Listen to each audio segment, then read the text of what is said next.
acerca de la gracia.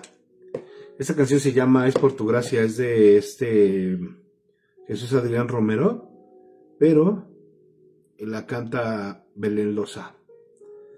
Ok, entonces, bueno, pues vamos a hablar de la gracia del Señor en el nombre de Jesús y vamos a orar. Amén.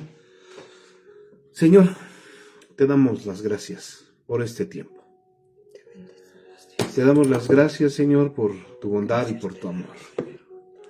Señor, yo sé que tú quieres hacer grandes cosas con nosotros. Yo sé, Señor, que tú te manifiestas de muchas maneras, Señor. Porque como dice tu palabra, en muchas maneras y en muchas formas has hablado desde la antigüedad, Señor. Que esta manera en la que nos vas a hablar hoy, Señor, sea de edificación. De edificación constante para nuestras vidas, Señor. Padre, en el nombre de Jesús, bendecimos este tiempo. Le damos honor, le damos gloria, honra a tu presencia, a tu palabra, Señor.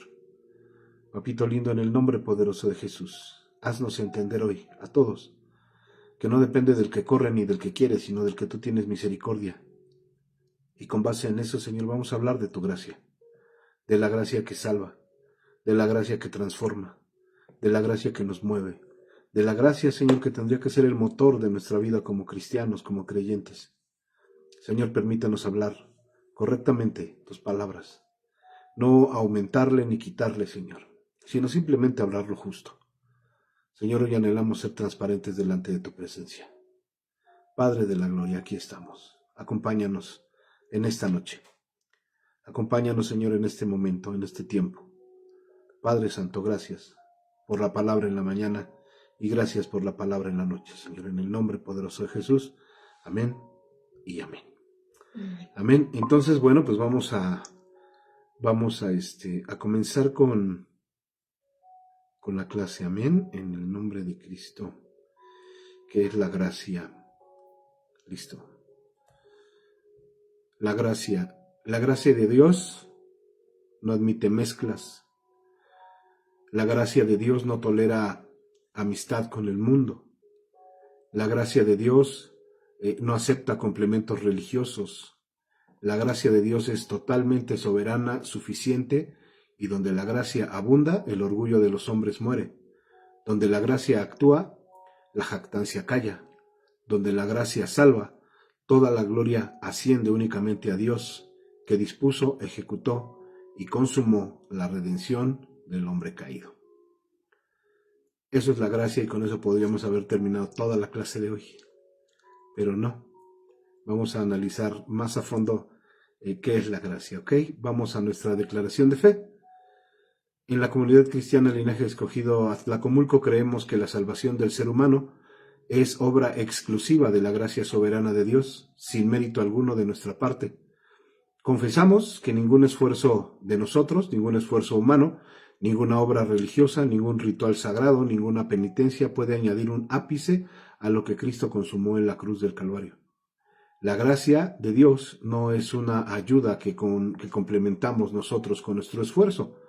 Es la fuente única, total y suficiente de nuestra redención. Creemos fielmente que todo intento de añadir mérito humano a la obra salvadora de Cristo es una blasfemia contra el carácter santo de Dios y de una negación del Evangelio. Eso es lo que creemos. Amén. Vamos a hablar un poco acerca de por qué nace esta sola de las 5 solas de la Reforma Protestante. No vamos a adentrarnos mucho, pero sí vamos a conocer un poco el contexto de todo este tema. Y bueno, pues nada más déjenme decirles que en el siglo XVI, en Europa, donde comenzó la Reforma Protestante, justo antes de que se comenzara a hacer la Reforma Protestante, en el siglo XVI en Europa, pues se respiraba un aire de corrupción espiritual, promovido principalmente por la Iglesia Católica de ese tiempo. Los edificios, las catedrales se levantaban majestuosas mientras las almas de la gente que buscaba redención, que buscaba salvación, se hundían en la oscuridad de aquel tiempo. La Iglesia institucional, es decir, la Iglesia Católica, había construido un complejo sistema de mediciones donde la salvación se presentaba como una transacción comercial, o sea, las indulgencias se vendían en las plazas, se vendían penitencias que se acumulaban como créditos bancarios o como méritos que se negociaban entre vivos y muertos. Se vendían indulgencias y el hombre pensaba que comprando indulgencias el alma de sus muertos no iba al purgatorio. El verdadero evangelio había sido sepultado bajo capas y capas de tradiciones humanas y la gracia de Dios había sido reducida a una simple mercancía que se administraba mediante sacramentos controlados por una jerarquía eclesiástica, la Iglesia romana. Pero cuando Martín Lutero, uno de los iniciadores de la Reforma Protestante, clavó sus 95 tesis en la puerta de la iglesia de Wittenberg el 31 de octubre de 1517, Martín Lutero no estaba protestando simplemente contra los abusos administrativos de la iglesia romana. Martín Lutero estaba desatando una revolución teológica que más adelante sacudirá los cimientos de un sistema religioso que había sepultado el Evangelio de la Gracia bajo siglos y siglos de obras meritorias y transacciones comerciales con lo sagrado. La venta de indulgencias no era más que un sistema visible de una enfermedad mortal en la Iglesia. La creencia de que el hombre podía comprar, merecer o ganar su salvación a través del dinero era la clara evidencia. Las masas de personas vivían aterrorizadas por el purgatorio, angustiadas por la incertidumbre de su destino en la eternidad y buscaban desesperadamente cualquier medio para asegurar su salvación. Eran engañados por la iglesia romana de aquel tiempo. Surgió un hombre que se llamaba Juan Tetzel. Este hombre, Juan Tetzel, era un recaudador de dinero vendiendo indulgencias. Las vendía por parte de la iglesia en Roma. Las actividades de este hombre, de Juan Tetzel, fueron lo que provocaron las 95 tesis de Lutero. Y este hombre, Juan Tetzel, resumió la lógica del sistema del terror con su famoso dicho: tan pronto como la moneda suena en el cofre, el alma del purgatorio sale volando. ¿Para qué se vendían las indulgencias? ¿Para qué juntaban tanto dinero desesperadamente? Pues para construir la iglesia en Roma, la iglesia que ahora es la iglesia del Vaticano. Ok, la iglesia se había convertido, la gracia del Señor se había convertido en mercancía. Pero obviamente el Espíritu Santo no permitiría que su palabra permaneciera encadenada, porque a través de los hombres como Lutero, Calvino, Zwinglio y otros reformadores, Dios restauró la verdad antigua y siempre nueva. La salvación es únicamente por gracia, solamente por gracia y enteramente por gracia. Esta doctrina no era una innovación del siglo XVI, no estaba descubriendo nada. Juan Calvino, Martín Lutero, ni Zwinglio no estaban descubriendo nada. Ellos estaban recuperando lo que Pablo había predicado en el siglo I y lo que Agustín de Hipona había defendido contra los pelagianos en el siglo V.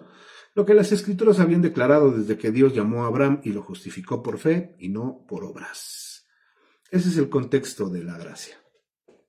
Es bueno saberlo porque como les decía, si algún día llegan y nos preguntan, oye, ¿qué onda? Pues ya tenemos las bases para contestarles, ¿no? Ok, la gracia es un don inmerecido y soberano. Vayan sacando sus Biblias, por favor. Sally, ayúdame a buscar, por favor, Efesios 2, del 8 al 9. ¿Quién más está por aquí?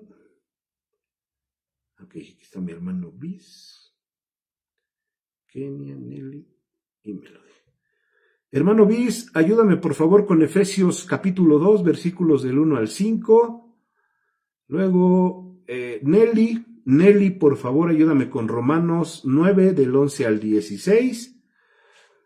Kenny, Efesios 1, del 4 al 6. Y Melody, por favor, la segunda carta de Timoteo, capítulo 1, versículo 9, para empezar nada más. Aquí está la pastora también. Pastora, ¿me ayudas con Romanos 3, 23 y 24? Romanos 3, 23 y 24, pero ahorita que yo les diga, ¿va? Listo, entonces vamos a ver, la gracia es un don inmerecido y soberano. Ok, comenzamos entonces. La gracia es la disposición favorable de Dios hacia el hombre pecador. Una vez más, la gracia es la disposición favorable de Dios hacia el hombre pecador. Es algo que el Señor nos regala siendo pecadores, expresada en su acción de salvación sin considerar mérito alguno de parte del receptor. Nosotros no hicimos nada para que el Señor se fijara en nosotros y nos declarara salvos y derramara sobre nosotros de su gracia. Entonces, no es simplemente una actitud de benevolencia o una inclinación de misericordia de Dios.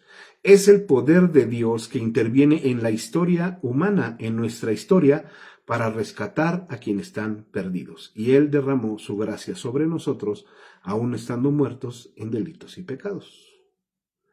Efesios 2, 8 y 9, por favor.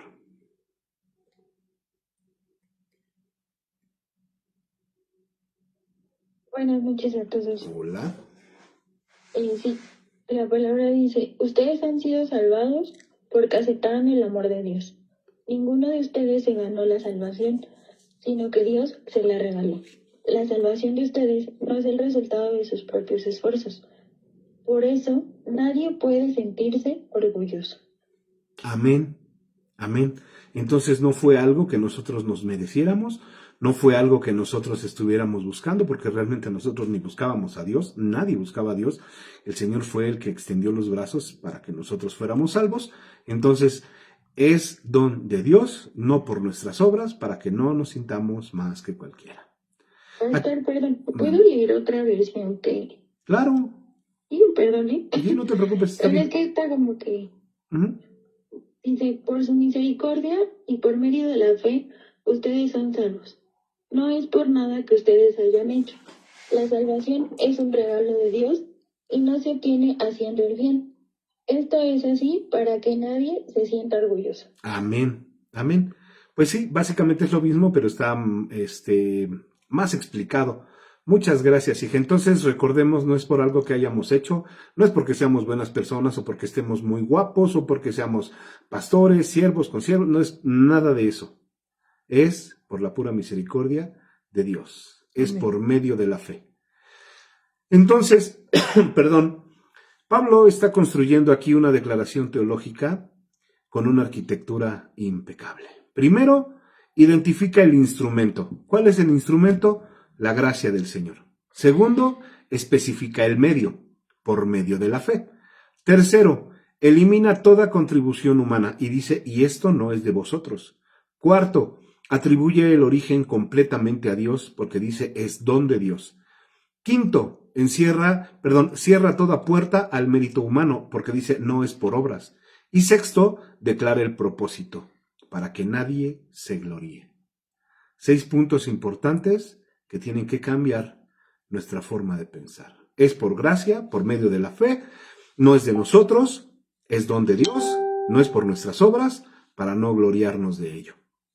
Y aquí hay un término muy interesante, que es el término griego charis.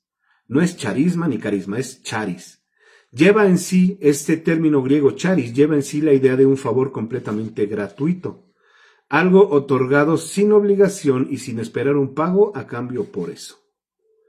La gracia nos surge como respuesta a algo bueno que Dios haya visto en nosotros. No surge la gracia por eso, no es la respuesta a algo bueno que yo haya hecho. No. La Escritura presenta la condición humana antes de la gracia con una claridad que no admite matices de optimismo. Una vez más, la Escritura presenta la condición humana antes de la gracia. ¿Cómo era nuestra condición antes de ser beneficiados o favorecidos con la gracia del Señor? Éramos pecadores. Seguimos siendo pecadores, pero antes andábamos peor. Efesios 2, del 1 al 5, por favor.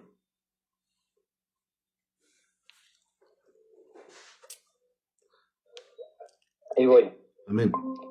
Buenas noches a todos. Buenas noches. Buenas noches. Y Él os dio vida a vosotros cuando estabais muertos en vuestros delitos y pecados, en los cuales anduvisteis en otro tiempo, siguiendo la corriente de este mundo conforme al príncipe de la potestad del aire, el espíritu que ahora opera en los hijos de desobediencia, entre los cuales también todos nosotros vivimos en otro tiempo en los deseos de nuestra carne, haciendo la voluntad de la carne y de los pensamientos, y éramos por naturaleza hijos de ira, lo mismo que de los demás. Pero Dios, que es rico en misericordia, por su gran amor con que nos amó, aun estando nosotros muertos en pecados, nos dio la vida juntamente con Cristo.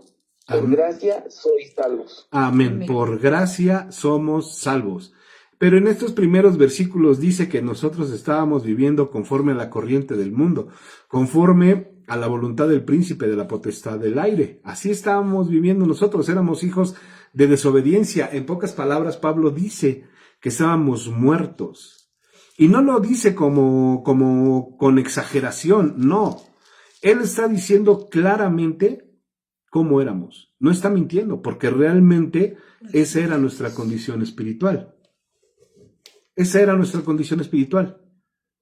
Los muertos no cooperan en su resurrección. Ellos no sacan la mano así y dicen, yo quiero resucitar, no. Los muertos no cooperan en su resurrección. Son receptores de un poder externo que les devuelve la vida. En este caso, el poder externo es la mano de Dios y su gracia. Así es, la gracia no mejora al vivo. Escuchen esto, la gracia no mejora al vivo, sino que resucita al muerto. Un cadáver espiritual no puede contribuir a su propia resurrección, no puede extender la mano para aceptar ayuda, no puede pronunciar palabras de arrepentimiento, no puede generar fe en su corazón. La muerte espiritual es total, absoluta y completa. Pero solamente la gracia que vivifica y que solo proviene de Dios puede resucitar a este muerto, y lo hace sin solicitar permiso. Él no pide permiso para entrar, sin esperar la cooperación de nosotros y sin requerir condiciones previas para hacerlo. Ahí entra el Señor. Así es Dios, que ve nuestra condición humana y dice, ah, caray. Pero entonces, por su gracia, por gracia somos salvos, dice, yo te quiero sacar de donde estás. Déjate ayudar. Y por bendición para nosotros siempre envía emisarios a levantarnos, que son las personas que nos comparten el Evangelio. La gracia de Dios es compartida por los emisarios del Señor. Que puede ser la persona que tienes al lado. Ahí, hasta el que menos crees puede ser un emisario de Dios que te va a convencer. Bueno, no a convencer, porque el que convence es el Espíritu Santo, sino el que te va a hablar de la palabra de Dios. Y tú vas a decir, ah, caray, ¿y qué onda? ¿Cómo sabe o qué? Así es Dios. Entonces Dios muestra su soberanía al elegirnos por gracia. La gracia de Dios es soberana desde su origen, porque no se nos da como una respuesta a algo bueno que Dios haya visto en nosotros. No es que haya dicho, pues miren, él predica bonito. Pues ¿eso qué? O sea, no es por eso. Romanos 9, del 11 al 16. Por favor. Buenas noches. Buenas noches. No habían aún nacido, ni habían hecho aún bien ni mal, para que el propósito de Dios conforme a la elección permaneciera, no por las obras, sino por el que llama. Cuando Dios le dijo a Rebeca, el mayor servirá al menor, como está escrito, a Jacob amé más, a Esaú aborrecí. ¿Qué pues diremos? ¿Que hay injusticia en Dios? De ninguna manera. Pues a Moisés dice, tendré misericordia de que yo tenga misericordia, y me compadeceré de que yo me compadezca. Así que no depende del que quiere ni del que corre, sino de Dios que tiene misericordia. Amén. Muchas gracias, hija. Muchas gracias. Entonces, la elección de Dios viene antes de cualquier acción de los hombres. De cualquier acción, buena o mala. La elección ya viene desde antes de la fundación de la tierra. Pues no habían nacido aún ni habían hecho aún ni bien ni mal, para que el propósito de Dios conforme a la elección permaneciese. Dios dice, Dios amó a Jacob antes de que naciera, antes de que pudiera hacer algo para merecer ese amor. Aún no nacía Jacob y el Señor ya lo amaba. Así como contigo y conmigo, antes de que tú nacieras, antes de que yo naciera, el Señor ya nos amaba. Entonces la misericordia de Dios no es una respuesta a la voluntad de nosotros como hombres, ni a nuestros esfuerzos como hombres. No es una respuesta ni a tu voluntad, ni a nuestro esfuerzo. Es una decisión que nace del corazón de Dios según su beneplácito. ¿Ok? No es por nada de nosotros. No es por ser guapos o por ser nada. Efesios 1, del 4 al 6.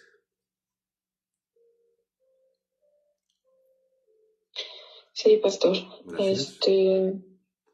Dice así: según nos escogió en él antes de la fundación del mundo, para que fuésemos santos y sin mancha delante de él, en amor habiéndonos predestinado para ser adoptados hijos suyos por medio de Jesucristo, Amén. según el puro afecto de su voluntad, para alabanza de la gloria de su gracia, con la cual nos hizo aceptos en el amado. Amén. Gracias, hija, gracias, buenas noches.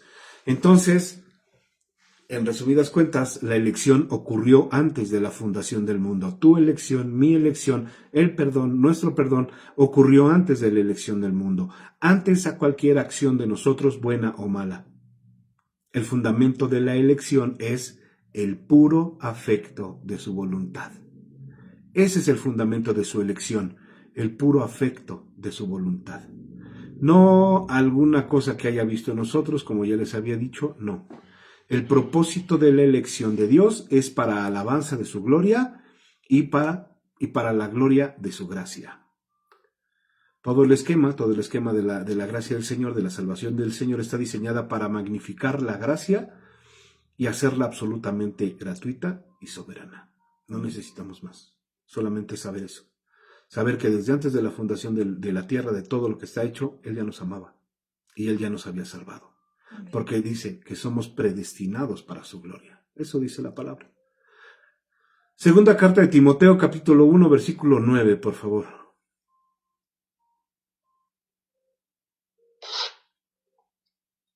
Hola, buenas noches a todos. Hola, La Maru. palabra de Dios dice: quien nos salvó y llamó con llamamiento santo, no conforme a nuestras obras, sino según el propósito suyo, y la gracia que nos fue dada en Cristo Jesús antes de los tiempos de los siglos. Amén, hija, buenas noches, gracias. Nos salvó y nos llamó con llamamiento santo. Amén. No conforme a lo que hayamos hecho, sino según el propósito que Él tenía en nosotros y la gracia que nos es dada en Cristo Jesús antes de los tiempos de los siglos. Entonces, la gracia nos fue dada antes de los tiempos de los siglos, antes de que existiéramos para hacer algo meritorio. Esta gracia eterna se manifiesta en el tiempo mediante el llamamiento eficaz, pero su origen está en la eternidad pasada, en los consejos soberanos de Dios. Ahí está la gracia, ahí se muestra también la gracia con nosotros. Amén. Vamos a la justificación gratuita del impío. El Señor, aun siendo pecadores, nos justifica y es gratis. Como diríamos en el barrio, es de agrapa. El corazón de la doctrina de la sola gracia se encuentra en la justificación del impío. Romanos 3, 23 y 24. Buenas noches, amados. La palabra de Dios dice: puesto que todos pecaron y todos están privados de la gloria divina, pero Dios, por su benevolencia, los justifica de forma gratuita mediante la liberación realizada por Jesucristo. Amén. Muchas gracias, mi amor. Entonces, estábamos destituidos de la gloria de Dios, pero pasamos a ser justificados gratuitamente por su gracia a través de la redención que provocó el Señor Jesús en nosotros. Amén. La palabra griega dorean, traducida como gratuitamente, significa sin causa en nosotros. O sea, nosotros no metimos ni las manos. Es por la pura voluntad de Dios. Y esa gracia no tiene precio. No podemos pagar la gracia de Dios. No tenemos con qué, no nos alcanza, ni en esta vida ni en la otra, ni aunque ahorremos todos los días de nuestra vida, nunca. Se nos da como un regalo, y un regalo puro de parte de Dios. Ese mismo término de gratuitamente también se aplica en Jesús cuando dijo que él lo aborrecieron sin causa, o sea, lo aborrecieron de a gratis. Eso lo dice en Juan 15, 25, pero ahí no nos vamos a meter.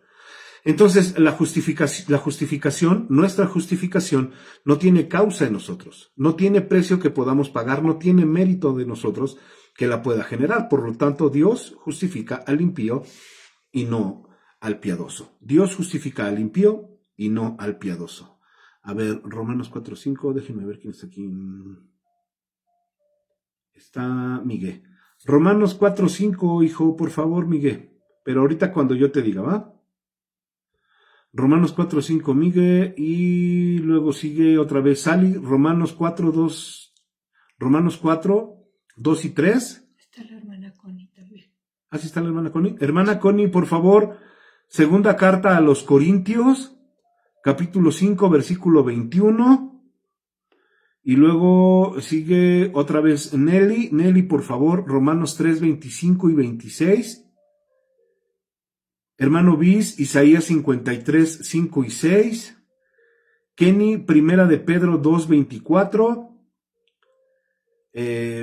Melody, Romanos 11, 6. Y mi amor, ayúdame con Tito 3, del 4 al 7. Ahorita para empezar. Tito 3. Segundo de Corintios, ¿qué? Perdón. Permíteme. Tito 3 del 4 al 7, mi amor. Segunda de Corintios. Ay. Voy. Segunda de Corintios 5, 21, hija, por favor. Ok, pero permítame tantito. Entonces, nos quedamos en que Dios justifica al impío, no al que tiene apariencia de piedad, o al que finge ser piadoso. Dios justifica al pecador. Amén. Amén. Dios justifica al pecador, no al piadoso. Acuérdense de aquel hombre que tenía un disfraz de piedad y estaba orando en el templo, y había un publicano que de verdad estaba arrepentido. ¿A quién cree que haya perdonado el Señor? Pues al que de verdad, al publicano que estaba arrepentido, y no al fariseo que decía que se daba golpes de pecho. Ok. Por favor, Miguel, Romanos 4, versículo 5.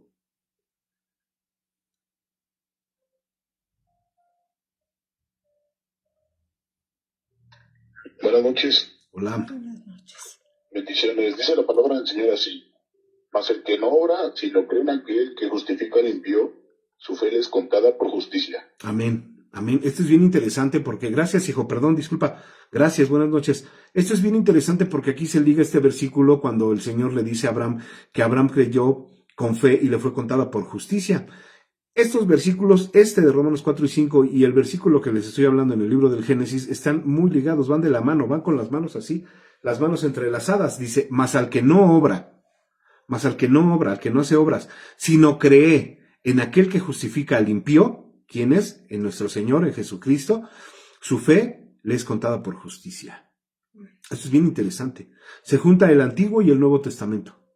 Van tomados de la mano. Entonces, esta declaración es una revolución y hasta parece escandaloso porque el sistema religioso de los hombres siempre ha operado bajo el principio de que Dios acepta a los que son buenos, a los que se esfuerzan, a los que mejoran. Pero Pablo afirma categórica y exactamente lo contrario.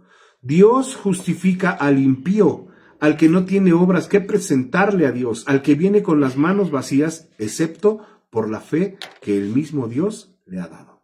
Amén. Entonces, no es del que corre ni del que quiere, sino del que el Señor tiene misericordia.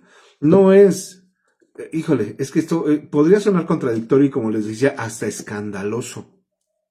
Ese es hasta escandaloso. Dios acepta a los que, una vez más se los voy a repetir. El sistema religioso humano, las vertientes religiosas, las condiciones religiosas, de donde ustedes quieran, gusten y manden, siempre han operado bajo el principio de que Dios acepta a los que son buenos, a los que se esfuerzan, a los que mejoran. Pero Pablo dice totalmente lo contrario. Abraham, vamos a eso, Abraham, el padre de la fe, fue justificado sin obras. ¿Cómo, pastor? Romanos 4, 2 y 3, por favor. Sí, buenas noches. Dice, si Dios lo hubiera aceptado por todo lo que hizo, entonces podría sentirse orgulloso ante nosotros, pero ante Dios no podía sentirse orgulloso de nada. La Biblia dice, Dios aceptó a Abraham porque Abraham confió en Dios. Amén. El Señor aceptó a Abraham porque Abraham confió en Dios. Pablo usa este caso, el caso de Abraham, para demostrar que la justificación es un acto legal en el tribunal del cielo. Una vez más, Pablo usa el caso de Abraham para demostrar que la justificación de Dios es un acto legal en el tribunal del cielo, donde Dios, el juez supremo, declara justo al pecador creyente. No es porque seamos buenos, o porque siempre estemos así con las manitas, o que siempre nos estemos dando golpes de pecho. No, es por aceptar todos los días que somos pecadores y que por gracia somos salvos. Y me sigo pegando, es por aceptar todos los días que somos pecadores y que necesitamos del favor de Dios y que todos los días necesitamos misericordia de Dios, porque no hay justo ni aun uno aquí en la tierra, nada. No porque yo me la pase publicando videos del Señor en TikTok o posteando cosas en Facebook o en Instagram, no por eso quiere decir que soy bueno. Es bueno el que muestra que es bueno, y eso lo vamos a ver en un momento. Entonces, no lo hace justo, el Señor no lo hace justo al pecador, infundiéndole justicia gradualmente, como enseña la teología medieval y la religión católica de nuestros tiempos o algunas vertientes religiosas. No lo hace justo infundiéndole justicia gradualmente, no.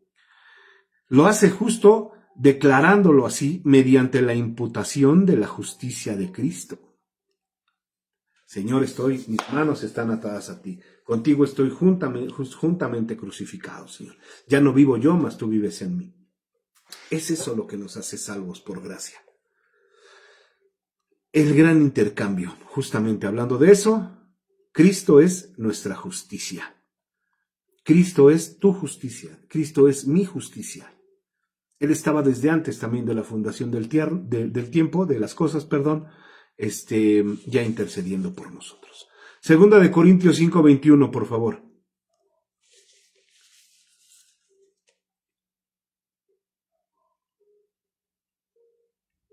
Ahí voy. Sí.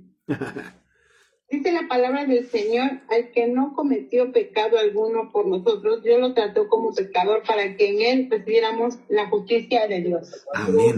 Amén. Y este versículo debería de dolernos hasta los huesos, ¿eh? Sí. De verdad que debería de dolernos hasta los huesos, porque Él no hizo nada. Jesús no hizo nada, Él no pecó, Él no conoció pecado, pero por nosotros se hizo pecador. Sí. Para que nosotros fuéramos hechos justicia de Dios en Él. Dijo, mira, yo voy a morir por ti, porque tú no puedes soportar la carga que yo estoy llevando en mis hombros. Entonces, mira, voy a morir por ti para que tú seas justificado en mí delante de mi Padre. Pero te basta creer, tienes que creer. Entonces, este es el gran intercambio. Nuestro pecado fue imputado a Cristo en la cruz y su justicia nos es imputada a nosotros por la fe. ¿Cómo, pastor? Nuestro pecado pasó a los hombros de Cristo, a la espalda de Cristo, ahí en la cruz. Pero la justicia de Él es sobre nosotros a través de la fe. Entonces, no es nuestra justicia la que nos salva, sino la justicia de Cristo que nos es acreditada como si fuera nuestra. No hicimos nada. O sea, realmente no hicimos nada, solamente creer. Entonces, Cristo, que no tenía pecado, fue tratado como pecador en nuestro lugar. Nosotros, que no teníamos justicia propia, somos tratados como justos en Él. Siendo injustos, siendo pecadores, siendo blasfemos, lo que tú quieras, el Señor dijo, va mi justicia sobre ti, para que tú seas agradable a mi Padre y haya una reconciliación entre ustedes dos. Ese es el mediador, Jesucristo hombre. Romanos 3, 25 y 26. Sí, dice así, a quien Dios puso como propiciación por medio de la fe en su sangre, para manifestar su justicia a causa de haber pasado por alto en su paciencia los pecados pasados, con miras manifestar en este tiempo su justicia, a fin de que Él sea el justo y el que justifica al que es de la fe de Jesús. Amén. Muchas gracias, hija. Entonces, a quien Dios puso como propiciación por medio de la fe en su sangre. El Señor Jesús fue la propiciación. La sangre de Cristo cayó por ti y por mí, para manifestar su justicia, a causa de haber pasado por alto en su paciencia nuestros pecados pasados. Entonces, Dios puede ser justo y justificador al mismo tiempo. Dios puede ser justo y justificador al mismo tiempo, porque Cristo pagó el precio completo de tu pecado y del mío. La propiciación significa que la ira de Dios fue satisfecha, que su justicia fue reivindicada y que el castigo ya fue ejecutado. Ya no necesitamos otro Cristo, ya no necesitamos otro Espíritu Santo, ya no necesitamos un segundo avivamiento, como dicen por ahí, ya no lo necesitamos. Muerte solo hay una, propiciación solo una, y con eso es suficiente. Entonces fue ejecutado todo este castigo, la ira del Señor fue ejecutada sobre Cristo y no sobre nosotros. Hermano Bis, Creo que a ti te tocó Isaías 53, 5 y 6. Amén. Amén. Mas él herido fue por nuestras rebeliones, molido por nuestros pecados. El castigo de nuestra paz fue sobre él, y por su llaga fuimos nosotros curados. Todos nosotros nos descarriamos como ovejas, cada cual se apartó por su camino, mas Jehová cargó en él el pecado de todos nosotros. Amén. Muchas gracias, hermano Bis. Él fue herido por ti y por mí. Él fue molido por nuestros pecados. ¿Qué culpa tenía el Señor? ¿Qué culpa tenía el Señor de que nuestro castigo, el que nosotros nos merecíamos, cayera sobre Él? Al contrario, Él nos dio su paz. Por la llaga del Señor Jesucristo todos somos curados. Todos nosotros estábamos descarriados como ovejas sin pastor. Nos apartamos de Él, nos apartamos de su camino. Y Jehová, nuestro Señor, cargó sobre Cristo el pecado de todos nosotros. Aquí el profeta no dice que Cristo fue herido junto con nosotros. Dice que fue en lugar de nosotros. Entonces, la obra de Cristo en la cruz fue sustitutiva, anunciando con ella el mensaje de la gracia para todos nosotros. Entonces tomemos en cuenta esto. Él tomó nuestro lugar, sufrió nuestro castigo y murió nuestra muerte. Él tomó nuestro lugar, sufrió nuestro castigo y murió nuestra muerte. Primera de Pedro 2:24. Sí, pastor. Dice, quien llevó él mismo nuestros pecados en su cuerpo sobre el madero, para que nosotros, estando muertos en los pecados, vivamos a la justicia, y por cuya herida fuisteis sanados. Amén, amén, hija, muchas gracias. Él llevó nuestros pecados en su cuerpo. Sí, esos pecados que escondemos, esos pecados en los que nos gusta estar, esos pecados que callamos, las mentiras, o sea, todo lo que es pecado. Él llevó nuestros pecados en su cuerpo y los llevó al madero, para que nosotros, aún estando muertos a los pecados, en esos pecados, vivamos bajo la justicia de Dios. Y por su herida somos sanados. Qué tremendo, ¿no? Entonces Cristo llevó nuestros pecados, no como un ejemplo de moralidad, porque podemos decir, pues yo ya no soy pecador. No los llevó tampoco como un mártir, no. Él fue el cordero sustituto para cargar con nuestra culpa. Amén. Amén. Él es el cordero que nos sustituyó a nosotros. Una vez más, en su cuerpo, en él, llevaba nuestros pecados. No nada más los que se ven, los que hacemos a la vista de la gente, también los pecados que escondemos, los pecados que llevamos dentro. Y qué vergüenza que el Señor me conozca por dentro y diga, hasta ese pecadito que tienes por ahí, yo también lo llevé. Qué vergüenza. La incompatibilidad absoluta entre la gracia y las obras. Aquí hay una incompatibilidad entre la gracia y las obras. Pablo establece una antítesis absoluta entre la gracia y las obras. ¿A nadie le di Romanos 11:6? ¿Te lo di a ti, mi amor? A Tito 3 me diste. A Romanos 11:6, ¿quién? Ok, por favor. La palabra de Dios dice, y si por gracia ya no es por obras, de otra manera la gracia ya no es gracia. Y si por obras ya no es gracia, de otra manera la obra ya no es obra. Amén. Parecen trabalenguas, ¿verdad? Uh-huh. Parecen trabalenguas, ok. Gracia y obra son principios mutuamente excluyentes, o sea, chocan entre sí. Chocan entre sí. De primera instancia chocan entre sí la gracia y las obras. Si la salvación es por gracia, o sea, si nosotros fuéramos salvos por gracia, entonces no es por obras en ningún grado. Si la salvación es por gracia, entonces no es por obras en ningún grado, en ningún nivel, en ninguna medida, en ningún sentido. Si fuera por obras la salvación, aunque sea parcialmente, la gracia dejaría de ser gracia. Uh-huh. La gracia no puede mezclarse con las obras como el aceite no puede mezclarse con el agua. O es gracia total o no es gracia en lo absoluto. Aquí Pablo está razonando desde el principio de la no contradicción. La gracia y las obras son categorías mutuamente excluyentes, o sea que chocan entre sí cuando se trata del fundamento de la salvación.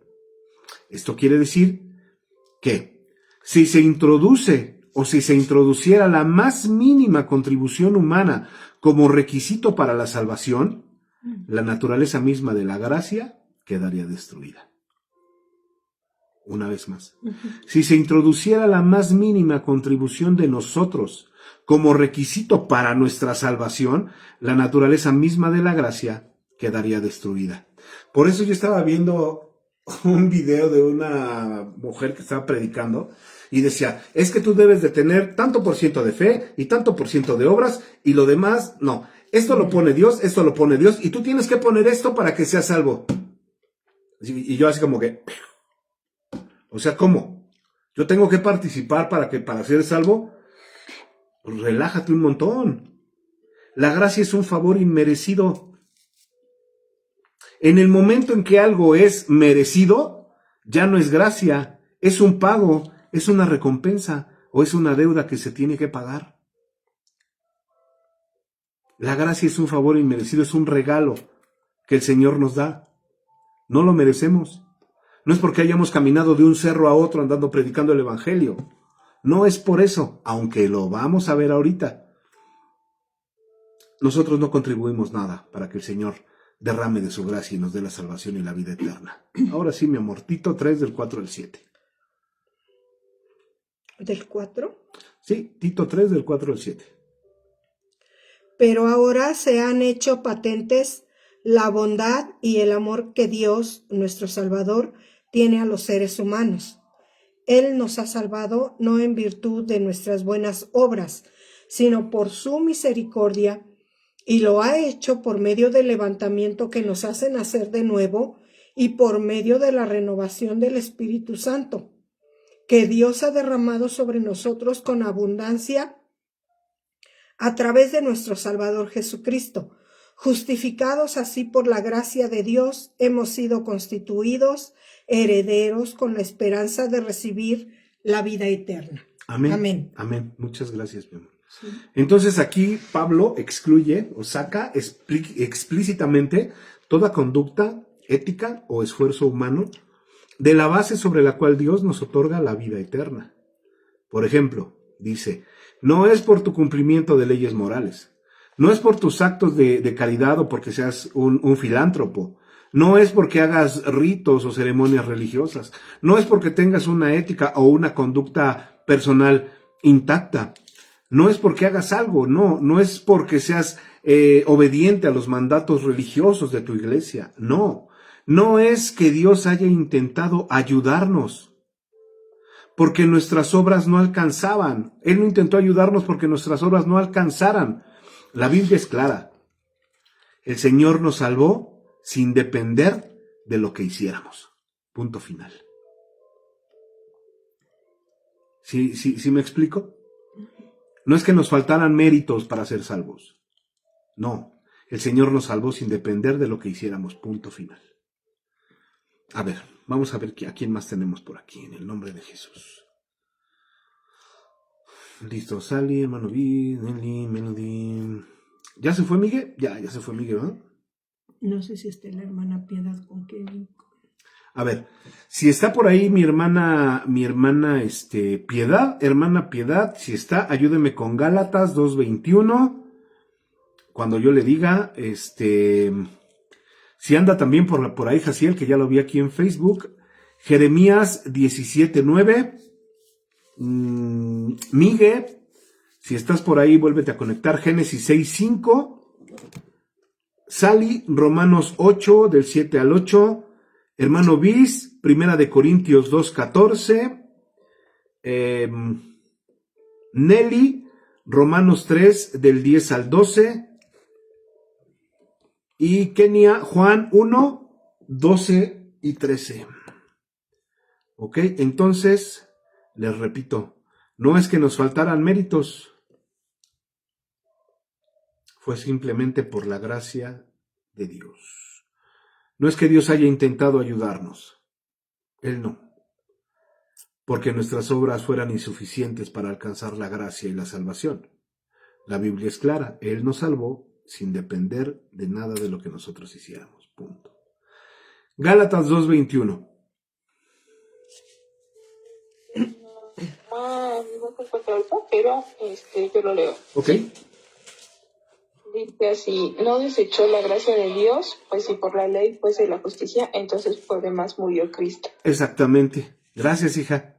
No desechó la gracia de Dios porque si fuera por la ley, pues si por la ley fuese la justicia, entonces la muerte de Cristo hubiera sido en vano.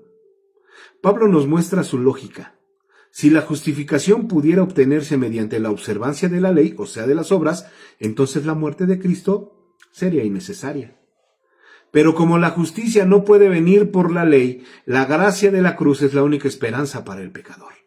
Entonces, cualquier sistema que reintroduzca las obras como merecedoras de la salvación está desechando la gracia de Dios y declara que Cristo murió en vano.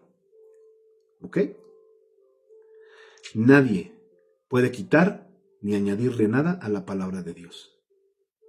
Nuevas revelaciones, nuevas cosas. La nueva revelación está invalidando la revelación que está en la palabra de Dios. Es que tengo una nueva revelación de parte de Dios. Otra vez, cálmate un montón. No hay nuevas revelaciones, todo está revelado en la palabra de Dios. Entonces viene la depravación del hombre cuando tiene pensamientos así. Vamos a los fundamentos antropológicos de la sola gracia. La doctrina de la sola gracia se fundamenta en la doctrina de la depravación total. ¿Cómo, pastor? Pues ahí les va. Si el hombre no está totalmente caído, entonces no necesita la gracia en su totalidad. Si el hombre pudiera retener alguna capacidad espiritual, entonces tal vez pudiera contribuir algo para su salvación.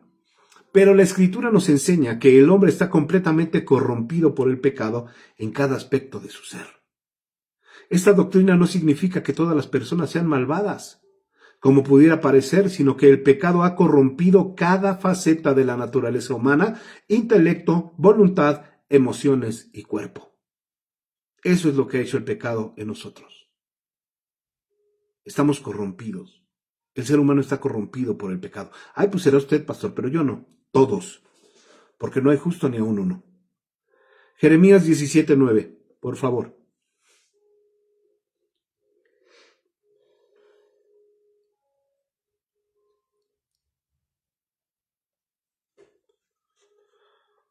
¿A quién le tocaba? Dijiste Jaciel, Ajá, sí. dijiste... Ahí Ah, va. ok. Va. Ya viene el Hasi.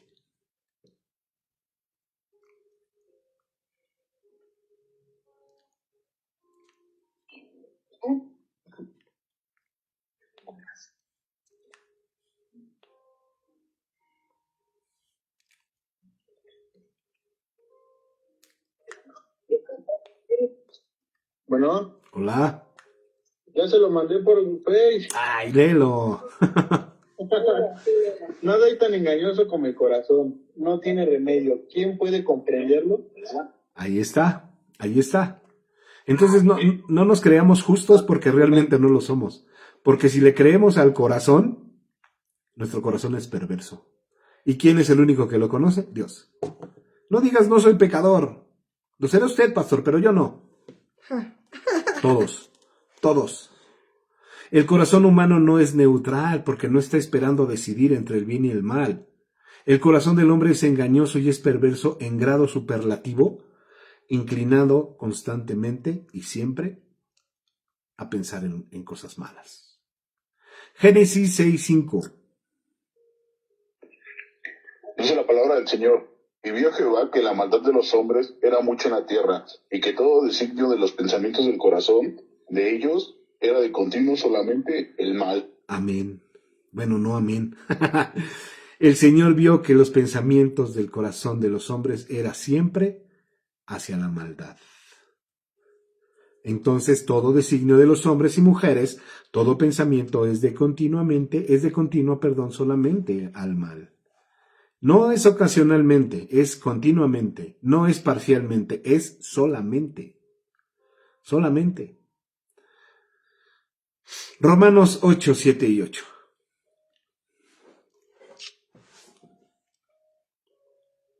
Dice, los que no controlan sus malos deseos solo piensan en hacer lo malo, son enemigos de Dios, porque no quieren ni pueden obedecer la ley de Dios. Por eso, los que viven obedeciendo sus malos deseos no pueden agradarlo. Amén. Gracias, hija. Los que viven según la carne no pueden agradar a Dios.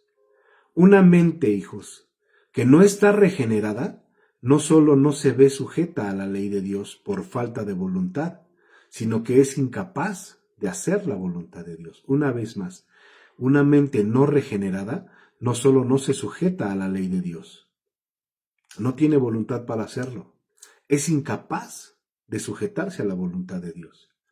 Primer carta a los Corintios 2:14, por favor.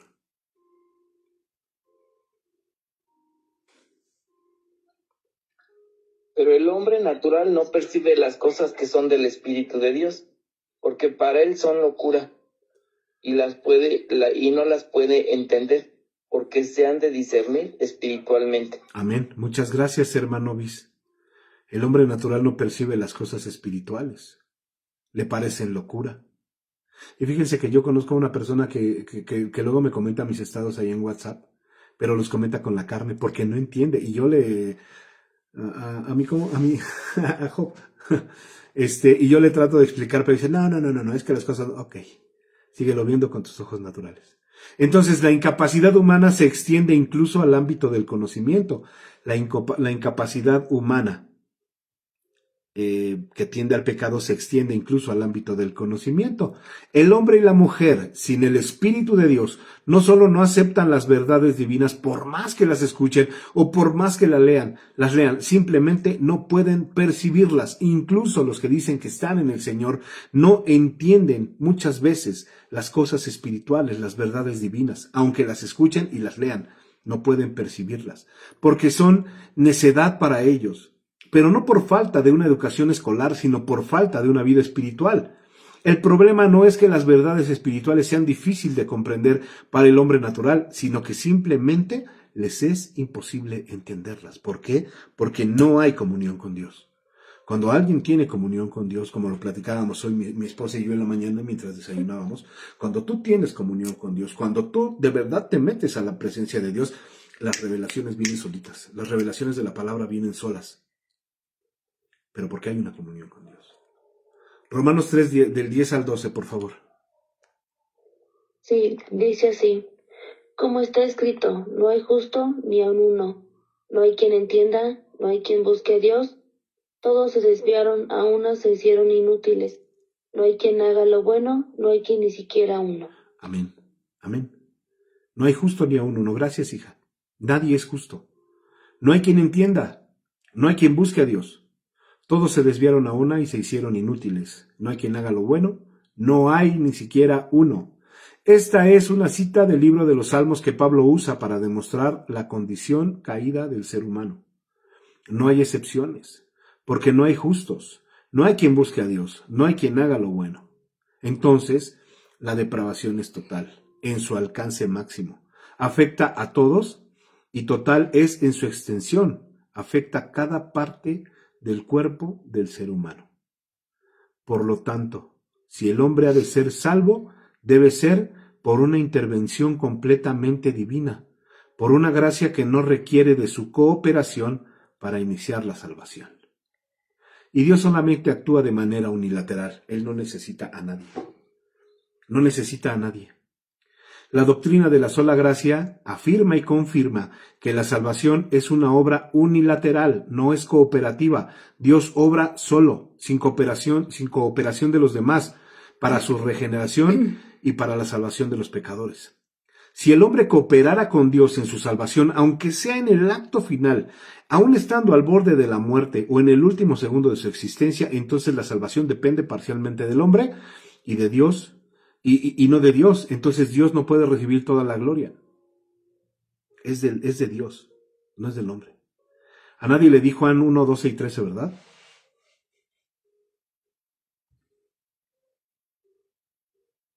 Sí, pastor, me lo dio a mí, pero lo va a leer mi mamá, ¿está bien? Ah, ok, sí, perfecto. Buenas noches a todos. Hola, hola. Hola. Mas a todos los que le recibieron, a los que creen en su nombre, les dio potestad de ser hechos hijos de Dios, Amén. los cuales no son engendrados de sangre, ni de voluntad de carne, ni de voluntad de varón, sino de Dios. Amén. Amén. Muchas gracias. Qué bonito, ¿no? Si tú ya lo recibiste en tu corazón, si crees en su nombre, si crees en el Evangelio del Reino, Él ya te dio la potestad de ser hecho su hijo. Dice, no son engendrados de sangre ni de voluntad de carne, ni de voluntad de varón, sino de voluntad de Dios. Entonces, el nuevo nacimiento no proviene de la herencia de un hombre, ni del deseo carnal de una mujer, ni de una decisión de nuestros padres. Proviene exclusivamente de Dios, porque la regeneración es un acto soberano de Dios que precede y produce la fe. No creemos para nacer de nuevo. Nacemos de nuevo para poder creer. Una vez más. No creemos para nacer de nuevo. Nacemos de nuevo para poder creer. Jesús afirma esto de manera categórica en Juan 6:44. Yo se los leo. Ninguno puede venir a mí si el Padre que me envía no lo trajere. Ninguno puede venir a mí, dice el Señor, si el Padre que me envió no lo trajere. Aquí no dice que es difícil venir a Él sin el Padre, sino que es imposible. Nadie puede, dice, esto de nadie puede es una declaración absoluta de la incapacidad del hombre para llegar a Dios. El Padre tiene que traer, tiene que atraer, tiene que regenerar antes de que el pecador pueda ejercer su fe para ser salvo. Juan 6:65 dice, y dijo, por eso os he dicho que ninguno puede venir a mí si no le fuese dado del Padre. Esto quiere decir que venir a Cristo debe ser dado por el Padre. Nunca o casi nunca ha sido la voluntad del hombre buscar a Dios. Buscar a Cristo es algo que recibimos de Dios.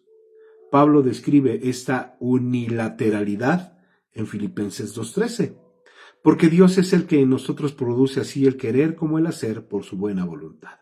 Entonces Dios produce tanto el querer como el hacer en nosotros, así que solamente nos capacita. Nos capacita para querer y después nosotros ya podemos decidir el hacer. Nadie busca al Señor por su propia voluntad. Nadie. A menos que estemos, como le decía a mi esposa en la mañana, con el agua hasta aquí, hasta la coronilla de la cabeza y digamos, ya no puedo, Señor. Ayúdame. Entonces, Él produce el querer mismo. Él crea en nosotros la voluntad de obedecer, la disposición de creer, el deseo de seguir a Cristo. Todo es obra de su gracia, nada más. Yo creo que aquí le vamos a dejar. Sí, mi amor, ya son las 10:10 casi. Pero todavía nos falta la gracia irresistible y nos faltan algunos puntos por tratar, pero hasta aquí le vamos a dejar, amén. Porque si no, se nos va a hacer tarde para el día de mañana, para ir a trabajar, amén. ¿Qué les pareció la clase? ¿Tienen alguna duda? Sean honestos y hablen. ¿Usted, pastora, tiene alguna duda? ¿No? ¿Alguien acá tiene alguna duda? Aparte de los corazoncitos que están saliendo por ahí.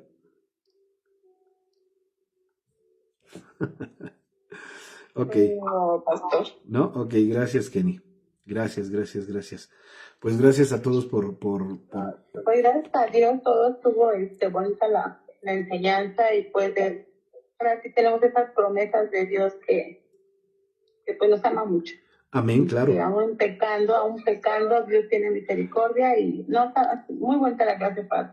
Y yo sigo bendiciendo y usando poderosamente. Los queremos. Amén, gloria a Dios. También yo los quiero mucho y los extraño a todos. A todos, a Dylan también lo extraño. Entonces, bueno, antes de irnos... Yo le quiero decir. Ok, Kenny, a ver, ¿qué pasó? Que yo le quiero decir. Hermana Piedad, adelante, perdón. Bueno, estuvo muy interesante porque por lo menos sabemos ahora que no somos de esos humanos que no tuvo misericordia a Dios para atraernos a Él. Exacto. Que no es por nosotros, sino es por su gracia y su misericordia. Amén. Que estamos donde estamos, en la iglesia donde estemos, con el corazón entregado a Él, con nuestras luchas, con las pruebas, con todo, pero Él tiene misericordia de nosotros y nos eligió. Amén, gloria a Dios. Por lo menos nos eligió a nosotros, porque hay personas que ni con Dios, ni con un psicólogo, ni con nadie. Hoy veía a un mecánico, a que se le murió su hija hace unos 2 años. Ujú. Y yo le hablaba de Dios, pero él está cerrado. O sea, ni la psicóloga, ni el cura, ni nada. O sea, no. Y ahí no entra Dios, porque Dios es caballeroso. Tuvo misericordia de nosotros. Sí, Yo le amén. dije que íbamos a orar por él, pero qué bueno que nosotros estamos en la lista. Amén. Amén. Ahí estamos Amén. formaditos delante del Señor. Gracias, hermana Piedad. Ok, bueno, pues entonces terminamos aquí la clase. Que Dios les bendiga a todos. Sal y a tu familia. Dame un minuto. Sal y tu familia, hermano Bis, a toda su familia, Melody, a tu mamá, a tus hermanos, a tu papá, hermana Connie, a mi hermano Rubén, a tus hijos, a todos, Miguel, mi amor, a ver, dime. Bueno, pues amados, buenas noches. Yo solamente les quiero decir a toda alabanza y danza que no se les olvide hacer su tarea. Tenemos que entregar hasta el Salmo 10 para el día domingo. Y toda la iglesia, vaya, ahorita voy a subir el versículo. Toda la iglesia nos tenemos que aprender un versículo que vamos a decir.